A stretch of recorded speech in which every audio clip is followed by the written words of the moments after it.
Hello everybody, my name is Jack the Hack, the ultimate copycat of myself, and I think I've done it. Now, there's a roguelike that I've been playing for, I want to say almost a year now, about a year now. It's called Clover Pit. I think it's pretty interesting, I think it's pretty cool. It kind of came during that time of like when when roguelikes started to become really popular. Kind of around this time last year, stuff like Nubby's Number Factory came out and started to become popular, stuff of that sort. As I've played more roguelikes, I've just noticed that I've kind of liked Clover Pit a little less, and I couldn't quite pinpoint why. But I think I genuinely found it. Well, with the help of some random person on the internet. Basically, on the Steam page, there's like the news section, and then they talked about the recent update that they did for the Triple I Initiative sale that's going on right now. I haven't looked too much into it, so I'll probably do that after this recording. But there was that happening, and then they said, oh, we have a free update for like the leaderboard. There's going to be leaderboards in the game, and then there's also paid DLC for a mechanic where you can like combine charms together. And some people didn't like it. I mean, I kind of think that it should have been just like a free update. But whatever, right? They are two developers trying to make money. I just, it just irks me. But somebody said something in the comments of this post, and I think it made me realize, it basically confirmed a sort of idea on why I think the game has not been really fun to me as a roguelike. It's 4 whole words also. Nothing about charm bloat. The biggest problem with Clover Pit is that there's way too many charms. And a lot of the charms you get are from just playing the game and doing specific things, getting specific symbols. And there's like a bunch of charms in the game right now. And the problem that I noticed, and it seems that other people are noticing as well, is that there's so many charms that it's really hard to get the specific ones you want for like a build. And I have to agree, to be honest. I mean, like, it's so, like, and I think that's literally the reason why it's so hard to start a run in Clover Pit. Clover Pit, if you get unlucky enough, you can die on like the first or second deadline. Like, it's funny, but it's actually kind of sad. Like, I unironically think they should get rid of charms. I think what they did was that they got like 150 charms and they just put it all into the game without thinking about how that's going to affect the actual roguelike gameplay. Because like I said, it's really hard to start a run in Clover Pit to get a run going. Especially if you want to like get an ending or something. Like, you need to do a run beforehand. Typically what you would do for the more consistent one is that you need to get this item called the skull, and then you need to get these corpses. The corpses raise the debt by 5% each, so it's up to like, and the skull does too. So it's up to 25% debt. And so if you're doing, that's already a lot, but you get charms after every deadline in the drawer anyways. So, it could be helpful. But, and if you're going for like the good ending or even some of the like angel items, you're gonna want to also skip out on red phone calls, which, if you're not doing well in the game, is like actually kind of bad. Because like when it comes to symbols, there's really only like 2 types of symbols you would go for. You would either go for a fruit one because it's already pretty high to get, you just need to juice up their value, or the like treasure chest, diamonds, and maybe sevens. Sevens is a little iffy, so you would typically go for like treasure chests and or diamonds because they're already pretty high. You just need to like maybe get your symbols multiplier up, maybe a little bit of pattern if you're really lucky enough, and jack up the chances it takes for you to get them, as well as maybe lowering the chances to get other stuff.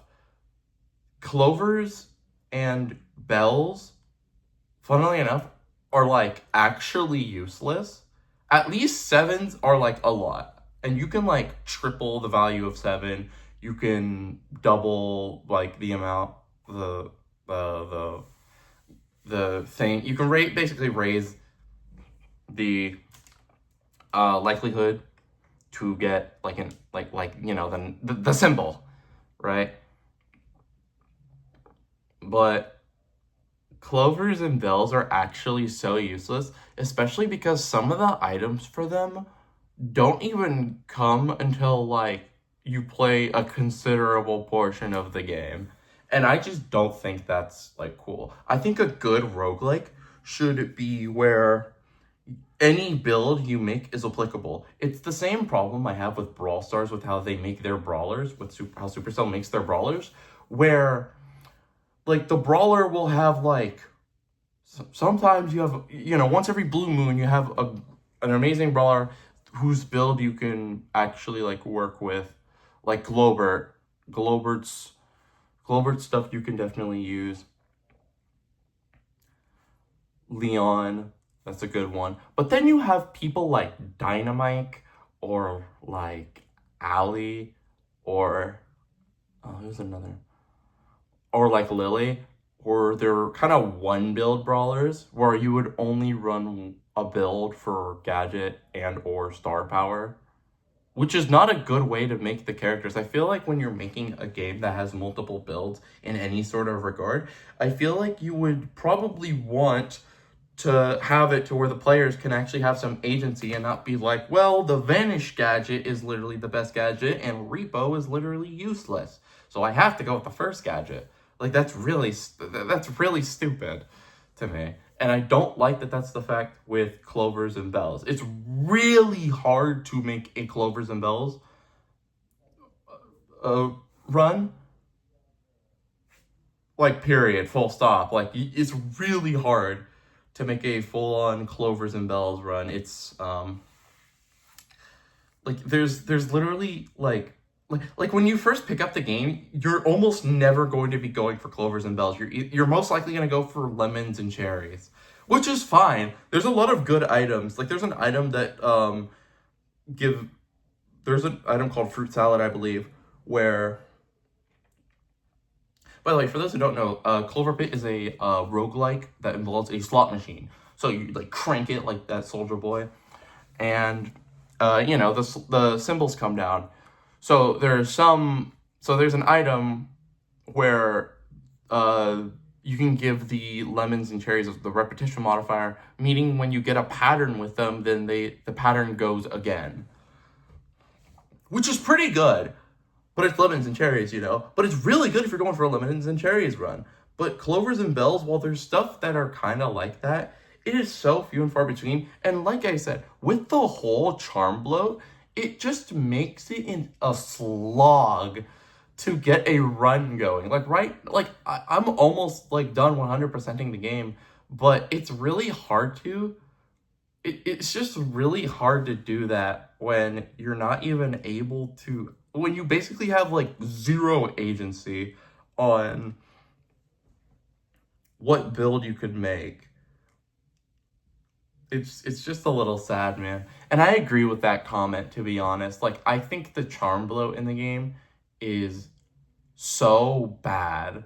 There's so many charms. I think there's way too many charms. I unironically think Panic Arcade, the people who made the game, need to go back into the game and get rid of some charms. I want them to look at the gameplay from other people, both of them, because it's two people. I want them to look at the gameplay for it. For from other people, notice what they do, and notice what they take, and I want you to go from there. Now, this isn't me saying, oh, get rid of Clovers and Bells. I'm just saying get rid of the actually useless charms and keep the charms. It's like making a book with 30 chapters, but some of the chapters feel redundant, some of the chapters feel useless, and some of the chapters are actually useful. You need to filter out the chapters to where they're actually useful for the whatever story you're trying to make, even if it's, and not have something that's redundant, not have something that is useless, something like that. It's exactly like that. Because I would rather read a book with 10 to 15 chapters that's really good versus a book with 30 chapters that all just kind of blend together at the end, as opposed into like 3 areas. That's how I feel. I just, like, I think what they should do, what I think they should do for future charms and the charms you can make inside the the surgery machine. That's what the thing's called, because you're basically merging items. What they should do is look at it, and with 7 or 8 charm slots, like 6, 7, 8 charm slots, I want them to make a viable build with those items. And I want them to write down what works in that specific build, what you could care less for, and what doesn't work with the build. Like, I could tell you a combo right now. Jar of Eyes, if you're going for a treasure chest / diamond run or diamond run, Jar of Eyes and Pareidolia are really good, especially with, I think it's the crystal jar, if I'm not mistaken, if you only get the eyes as your only pattern. Like, those are genuinely really good for that type of build. But something like the diesel engine, or like the trains, basically, except maybe the toy train, because I know people who do like a luck build, which, all power to them. But the like locomotive builds are just like not, like, you can't even do a build out of that. Like, that's just a general thing. Like, I think they just, like, I unironically think out of they need to whittle it down to 100. Either do that or add more spots in the shop. But they're not going to do that. So I think the best course of action for what they need to do is cut down to 100. Easily cutting down to 100 would genuinely be so good without the merge machine, because the merge machine is just like something completely like whatever, okay? But cut down to 100 items. I unironically want to see somebody cut the clover. Actually, I might do that at some point. Not right now, because I need to go to bed. And I'll go to bed right now, but I just wanted to get this out of the way. I will probably do something. All right, I want somebody, whether it's me or somebody else, what I want to do is get the items of Clover Pit. I don't know how much there are. I'm saying that there's 150. Basically, cut, however much it is. I want them to cut down to 100. Genuinely. I want them to cut down to 100. Because most likely, you are not going to be seeing 100 items in your run. Absolute max. But there comes a point to where the build is so good that you're basically just cruising on by. And another thing, too, that they did a while back is that they made it harder for infinites to happen, or to get really far into deadlines, and I just don't like that. Some of the fun about roguelikes come from the fact that we make a build that's so good that we're able to go infinite, or to go really far into some deadlines. I think that is the magic of something like Nubby's Number Factory. That's why Nubby's Number, you make a build that's good enough, and your reward is not only beating the run, but also making an infinite, big number go up. And I think that's really nice. I truly think so, really.